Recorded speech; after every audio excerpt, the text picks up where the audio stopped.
안녕하세요. 간디급교 이준입니다. 이번 시간 21페이지에 건축법 적용 특례를 함께 보도록 하겠습니다. 우선 1번에는 적용 완화에 관한 사항을 서술하고 있는데, 이쪽은 건축 관계자가 건축물을 건축하는 때 건축법령을 그대로 적용하기 곤란할 때 허가권자에게 완화 요청하는 경우입니다. 이런 완화를 요청한다 해서 반드시 완화시켜주는 것은 아니거든요. 그래서 이러한 재량성 있는 사안들은 크게 우리가 공부할 사항은 아닐 겁니다. 그래서 이쪽은 시험에 나온다 할지라도 크게 신경 쓰지 마시고 그냥 버리고 지나갑니다. 그리고 2번입니다. 22페이지에 특수구조 건축물의 특례 찾으셨죠? 동그라미 1번입니다. 이 제도는 2016년도에 올해 신설된 사항이기 때문에 꼭 줄쳐놓고 관련된 내용들을 살펴놓습니다. 다만 이쪽은 오지선다와 관련된 문제를 출제하기는 좀 애매한 점이 있습니다. 그래서 주관식 문제로 한번 생각해 주셔야 됩니다. 동그라미 1번 보게 되면 특수구조 건축물을 건축하거나 대수선하려는 건축주는 건축물을 건축하거나 대수선하는 때는 허가권자에게 건축허가 받도록 되어 있습니다. 그리고 건축허가 받은 자는 공사에 필요한 준비를 마치고 착공신고하고 공사 개시하게 되죠. 착공신고하기 전에, 착공신고 전 동그라미 넣습니다. 국토교통부령이 정하는 바에 따라 허가권자에게 해당 건축물의 구조안전에 관하여 구조안전 동그라미 해놓습니다. 지방건축위원회 심의 신청하여야 한다. 강행 규정입니다. 이 경우 건축주는 설계자로부터 미리 구조안전 확인을 받아야 한다. 구조안전 동그라미 넣습니다.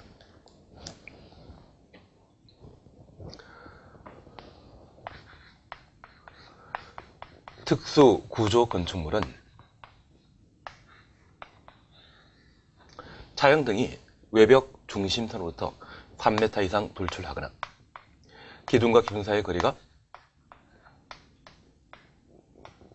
20m 이상인 건축물을 특수구조 건축물이라 표현하고 있습니다. 우리가 지금 이 강의 듣고 있다고 하면 이 강의실 또는 공부하고 있는 그 장소에 기둥과 기둥 사이의 간격을 한번 눈으로 확인해 보십시오. 10m 안 되시죠? 사실 일반 건물 건축하게 된다면 그 기둥과 기둥 사이의 거리가 보통 10m 이내입니다. 10m도 아주 넓은 경우인데 여기 특수구조 건축물의 경우는 기둥과 기둥 사이의 거리가 20m 이상인 경우를 말합니다. 그러면 그 기둥과 기둥 사이에는 위층 바닥을 지탱하는 구조인데 그 바닥을 지탱하는 기둥과 기둥 사이의 간격이 그렇게 넓게 정해져 있다고 하면 위층 바닥 무게를 제대로 감당할 수 있는지 그러한 것들이 큰 문제이죠. 그래서 이 특수구조 건축물은 이러한 특징을 가지고 있기 때문에 해당 건축물의 구조 안전성이 가장 큰 문제입니다. 그러한 구조 안전성을 확인할 목적으로 특수구조 건축물을 건축하거나 대수선하려는 건축주는 건축허가 받고 건축허가 받은 이후에는 공사에 필요한 준비를 모두 마친 상태에서 착공신고하고 착공신고 필증을 받도록 되어 있습니다. 그 착공신고하기 전에 해당 건축물에 대한 구조 안전성에 관하여 건축 분야의 전문가들이 모여있는 지방건축위원회 심의 신청하고 그 안전성 여부를 따로 확인하도록 되어 있습니다. 그래서 이 특수구조 건축물에 있어서는 구조 안전성이 주요 관건이 된다는 것을 다시 한번 기억해 주시고 그 안전성 여부에 대해 별도 확인 절차 필요하죠. 그래서 시기는 착공신고 전에 누구에게? 지방건축위원회 무엇을? 해당 건축물의 구조 안전성에 대해 별도 확인을 하도록 되어 있습니다. 그래서 착공신고하기 전에 허가권자에게 해당 건축물의 구조 안전에 관하여 지방건축위원회 심의 신청하여야 한다. 강행 규정이라는 것을 다시 한번 확인하시고 이쪽은 주관식 문제로 우리가 한번 생각해 줘야 될 겁니다. 그래서 구조안전이란 말을 다시 한번 확인하시면서 이 문제 처리해 놓습니다. 만약 오지선상에 관한 사항이 나온다고 하면 2번, 3번 정도가 시험거리가 될 수 있을 겁니다. 신청받은 허가권자는 심의 신청 접수일부터 15일 이내 건축 구조 분야 전문위원회 심의 안건을 상정하고 심의 결과를 심의 신청한 자에게 통보해야 한다. 그래서 심의 신청에 대한 처리 절차에 관한 사항으로 15일이라는 것을 확인해 놓습니다. 그리고 3번입니다. 심의 결과에 이의 있는 자는 심의 결과 통보받은 날부터 1개월 이내 1개월 동안에 놓습니다. 재심의 신청할 수 있다. 그래서 특수구조건축물의 특례와 관련되어 이 지문을 꼭 한번 확인하시는데 오지선다에 관한 문제는 좀 애매한 듯합니다. 그래서 이쪽이 시험에 나오게 된다고 하면 주관식 문제로 한번 생각해 줘야 될 겁니다. 그리고 양가로 3번 리모델링에 대비한 특례, 그리고 4번 다른 법령의 배제, 이 부분에 대해서는 크게 신경 쓰지 않습니다. 3과 관련된 사항만 나중에 문제 풀어나가면서 한번 확인해 보게 될 겁니다. 그리고 5번 건축위원회 차시였죠.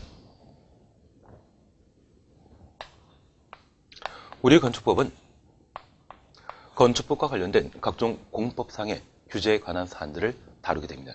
그러면 국가는 사회 공익을 달성할 목적으로 일반 국민에게 규제를 가하게 되는데 그런 규제에 대한 행정처분을 하게 되거든요. 그런 행정처분을 담당하는 자는 국토교통부 장관, 시도의사, 시군구청장이 되게 됩니다.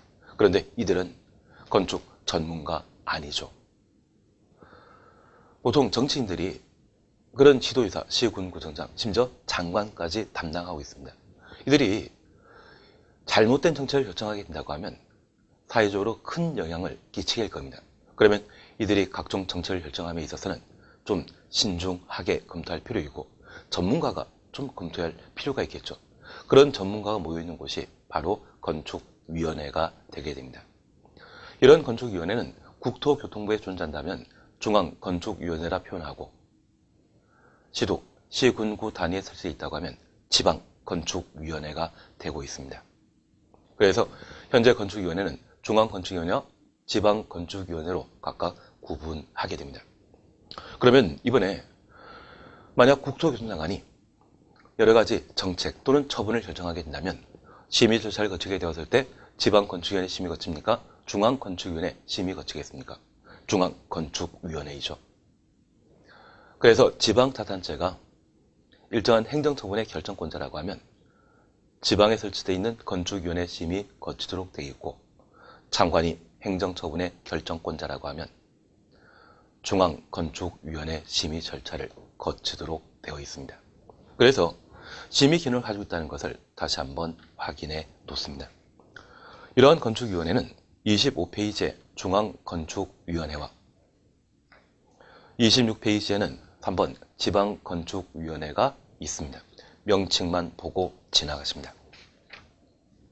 문제가 되는 것은 28페이지의 4번 건축분쟁전문위원회 별표 하나 해놓습니다.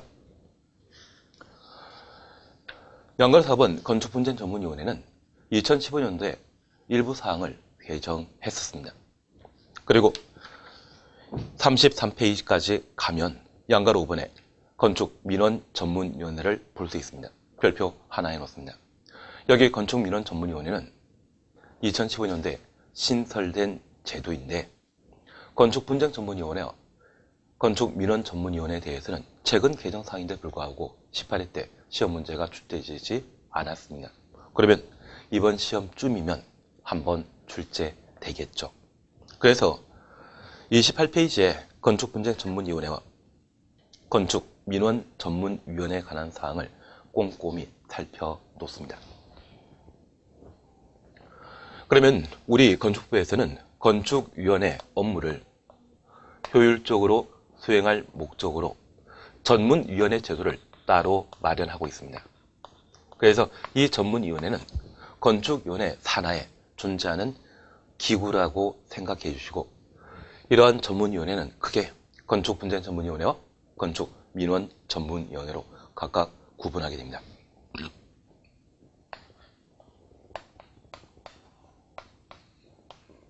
그러면 건축분쟁전문위원회